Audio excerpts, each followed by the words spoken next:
வணக்கம், welcome to பல்லாண்டு வாழ்க ஹெல்த் அண்ட் பியூட்டி சேனல். வீடியோக்குள்ள போறதுக்கு முன்னாடி ஒரு முக்கியமான விஷயங்க.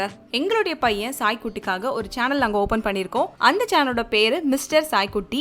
இதுல பாத்தீங்க அப்படின்னா நம்ம வீட்லயே தீம் செட்டப்ல எடுக்கக்கூடிய போட்டோஷூட், ப்ரொஃபஷனல் போட்டோஷூட், எஜுகேஷனல் பர்பஸான வீடியோஸ், அப்புறம் சாய்குட்டியோட ஃபன்னி மொமெண்ட்ஸ், அவனுக்கு நாங்க போடுற காஸ்டியூம்ஸ், அப்படி இப்படின்னா அவன் பண்ற நிறைய ஃபன் எலமெண்ட்ஸ்லாம் அந்த சேனல்ல காத்துட்டு இருக்கு. அந்த சேனலோட லிங்க் நான் டிஸ்கிரிப்ஷன்ல பேஸ்ட் பண்றேன். மறக்காம கிளிக் பண்ணி நீங்க சப்ஸ்கிரைப் பண்ணிக்கோங்க. நம்மளுடைய பல்லாண்டு வாழ்க்கை சேனலுக்கு கொடுத்த அதே சப்போர்ட்டை என்னுடைய பையன் மிஸ்டர் சாய்குட்டி சேனலுக்கும் நீங்க கொடுப்பீங்க நம்புறேன். Thank you so much. வாங்க வீடியோக்குள்ள போகலாம்.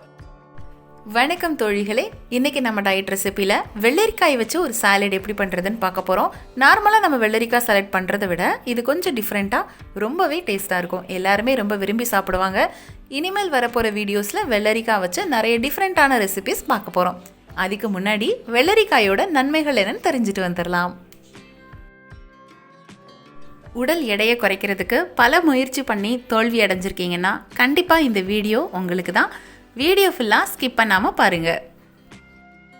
உடல் எடையை ரொம்ப ஃபாஸ்ட்டாக குறைக்கணும் அப்படின்னா ஆரோக்கியமான முறையில் இந்த வெள்ளரிக்காவை எடுத்து குறைக்கிறது ரொம்ப நல்லது. ஏன்னா இதில் ரொம்ப கேலரிஸ் கம்மி.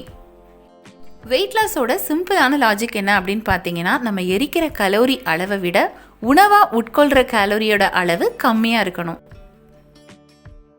இதில் நிறைய நீர்ச்சத்து இருக்குது. விட்டமின் சியும் கேயும் இருக்குது. அது போக வெயிட் லாஸ்க்கு தேவையான பண்புகள் உள்ளடங்கிய ஊட்டச்சத்துக்களும் அடங்கியிருக்கு.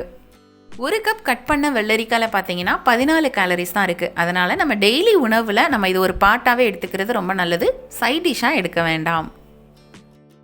இது சாப்பிட்றதால நம்மளுக்கு நோய் எதிர்ப்பு சக்தி அதிகமாகுது.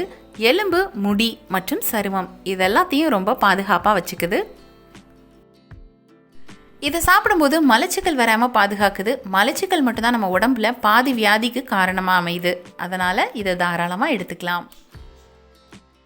வெள்ளரிக்காயில் 95% அளவுக்கு நீர்ச்சத்து இருக்கிறதுனால இதை சாப்பிட்டதுக்கப்புறம் நம்ம தண்ணி குடிக்கவே கூடாது. அப்படியே மீறி குடிச்சிங்கன்னா கண்டிப்பாக வயிறு வலிக்கும். ஏன்னா அந்த வெள்ளரிக்காயோட ஊட்டச்சத்துக்கள் எல்லாமே நீர்த்து போயிடுது. அதே மாதிரி நைட்டு படுக்கிறதுக்கு முன்னாடியும் இதை சாப்பிடக்கூடாது. இப்போ வாங்க இந்த சூப்பரான வெள்ளரிக்காய் சாலட் எப்படி பண்ணுறதுன்னு பார்க்கலாம். பேன் நல்லா ஹீட் ஆனதுக்கப்புறமா ஒரு 1/2 டீஸ்பூன் அளவுக்கு தேங்காய் எண்ணெய் ஊற்றிக்கலாம். மீடியம் சைஸ் பெரிய வெங்காயம் 1 கட் பண்ணி போட்டுக்கலாம். மிதமான தீயில வச்சு 1 நிமிஷத்துக்கு வதக்கி எடுத்துக்குவோம். ரொம்ப ப்ரௌனிஷ் ஆகணுங்கிற அவசியம் இல்லை. மீடியம் சைஸ் வெள்ளரிக்காய் 1 எடுத்து தோல் சீவி கட் பண்ணி போட்டுக்கலாம். இதையும் குறைவான தீயில வச்சு 1 நிமிஷத்துக்கு வதக்கி எடுத்துக்கலாம். இதுக்கு தேவையான அளவு உப்பு சேர்த்துக்கலாம். லைட்டாக மிக்ஸ் பண்ணி விட்டுருவோம். இதில் ஒரு 3 டீஸ்பூன் அளவுக்கு தயிர் சேர்த்துக்கலாம். தயிர் 3 ஸ்பூன் தான் சேர்க்கணுன்றல, உங்களுக்கு எவ்வளோ விருப்பமோ அவ்வளோ சேர்த்துக்கலாம். சேர்த்துட்டு நல்லா மிக்ஸ் பண்ணிவிட்டு நம்ம ஸ்டவ் ஆஃப் பண்ணிக்கலாம். இதுக்கப்புறமா நம்ம தாளித்து ஊற்றிக்க போகிறோம். பேனில் 1 டீஸ்பூன் அளவுக்கு நல்லெண்ணெய் ஊற்றிக்கலாம்.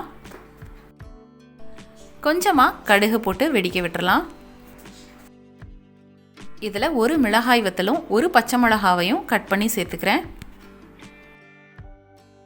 1/4 டீஸ்பூன் காயப்பொடி. இதில் கொஞ்சமாக கருவேப்பிலையும் சேர்த்துட்டு இது எல்லாத்தையும் 1 நிமிஷத்துக்கு மிதமான தேயில வச்சு நல்லா ஃப்ரை பண்ணி எடுத்துக்கலாம். ரெடி பண்ணி வச்சுருக்கிற வெள்ளரிக்காயோட சேர்த்து இதில் கொட்டிக்கலாம். இது எல்லாத்தையும் நல்லா மிக்ஸ் பண்ணி எடுத்துட்டிங்கன்னா சூப்பரான வெள்ளரிக்காய் சாலட் ரெடி. ரொம்ப டேஸ்ட்டாக இருக்கும். ஒரு டைம் இந்த சாலடை நீங்கள் சாப்பிட்டு பார்த்தீங்க அப்படின்னா டெய்லி மார்னிங் இதே பிரேக்ஃபாஸ்ட்டாக சாப்பிட ஆரம்பிச்சிருவீங்க. அந்த அளவுக்கு இது டேஸ்ட்டாக இருக்கும். கண்டிப்பாக நீங்களும் இதை ட்ரை பண்ணி பாருங்கள். மீண்டும் ஒரு நல்ல ரெசிபியில் நான் உங்களை சந்திக்கிறேன். நன்றி.